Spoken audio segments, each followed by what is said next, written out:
Hello, beautiful people. How you guys doing? How you guys holding up? How you guys doing? How you guys keeping up? For me, honestly, I'm doing my best to stay focused on my plan. I am heading towards the end of my last semester, so it is a lot of work, a lot of time crunch, and some of these teachers out here acting like you ain't got a life outside of school, but I won't complain. Again, I hope you guys are doing well. This week, we're talking about inventory check. Actually, no. That would be next week's video. I want to talk to you guys about comparison because it's a thief, and it's a very good thief, y'all. It's a very good thief. When you dabble in comparison,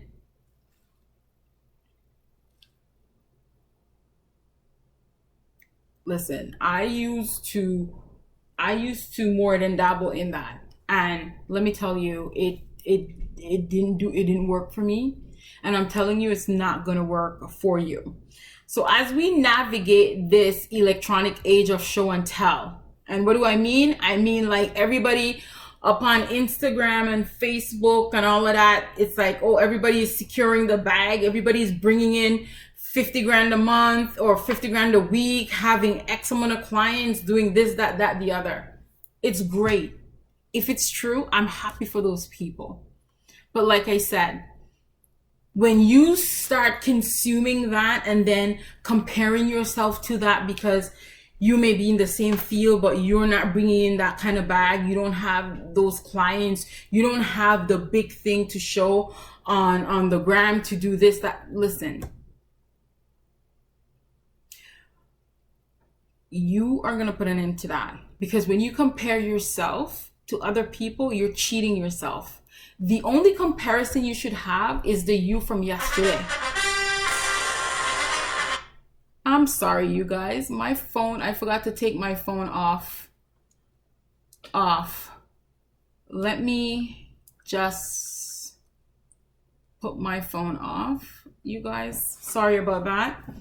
What was I saying? Yes. The only comparison should be the you from yesterday. Like, did the you from yesterday get up and do what you were supposed to do? Great. Okay. Or did you know what? Took some time off, took a lazy day. If that's so, then the you from today better be like, okay, you know what? Today I got to crush it, because yesterday I took a little bit of a break.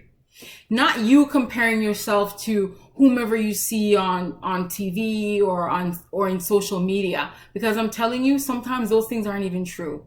And if they are, their vision was given to them. They follow their vision. Their vision is for them. It's not for you. It's okay to be inspired by that sister that you see that you admire. But let it stay at inspiration. Don't go and then say, oh, well, she did this by this amount of time, I gotta do this by this amount of time. No, it doesn't work like that. It does not work like that. Because when you do that, when you compare yourself, it's such an unreasonable thing for you. It starts to chip away at your self-confidence. It creates doubt. And let me tell you, that feeling, it's a bottomless pit that it is hard to recover from. Once you start down that rabbit hole of comparison, it is hard to pick yourself up. And before you know it, it's been months, half a year, before you pick up where you were supposed to be doing, all because you couldn't help comparing yourself to the next person. And again, the next person who it just might be a figment on social media. It might not even be real. So let's get real. Let's stick to our vision. Let's stick to our plan. And don't get me wrong. I'm not saying that don't, look at your benchmarks. Look at, are you completing things when you say that you're going to? That's different from what I'm talking about. I'm again talking about actively comparing yourself to someone and trying to live up to the goals and results of somebody else. Think about it. Let's say even if it's true and you are, take my business in coaching, and this person is making, let's say, $20,000 a week, $50,000 a week. You don't know how long it's taken them to get to that point. You don't know what they've had to do. You don't know what's going on in their business and how their business is run. So how can you realistically expect to compare yourself to them? Again, I said it in the last video. Your purpose, your gifts are not only for you. You got to take care of it. You got to treat it with respect.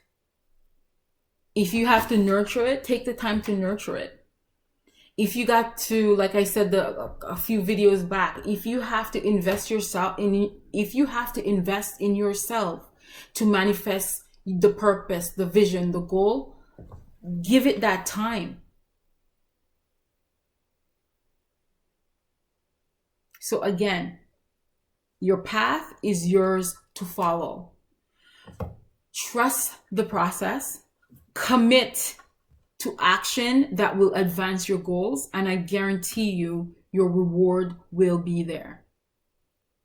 Do not allow comparison to steal from you. There are already people out here trying to do that. Trying to lowball you with offers, but that's a different video. Do not allow anyone or anything to steal your vision, your purpose from you. Even yourself. Okay? So thanks again, everybody. Again, I feel like a broken record when I say this, when I'm getting ready to close out my video, but I really mean it. If you're struggling, it's okay. Take a day. Heck, take 2 days if you want. But do not allow the noise to stop you, to derail you. Take some time for yourself. Show yourself some grace. But then pick yourself back up, girl. Because God's got you. And if you don't have a network of people, it doesn't have to be a big network. It could be 1 or 2 people. It could be 1 person who will help you get back on course. Take the time, get back on course. All right, everybody, take care. Thanks for spending some time with me, and keep on keeping on, everybody. Mwah.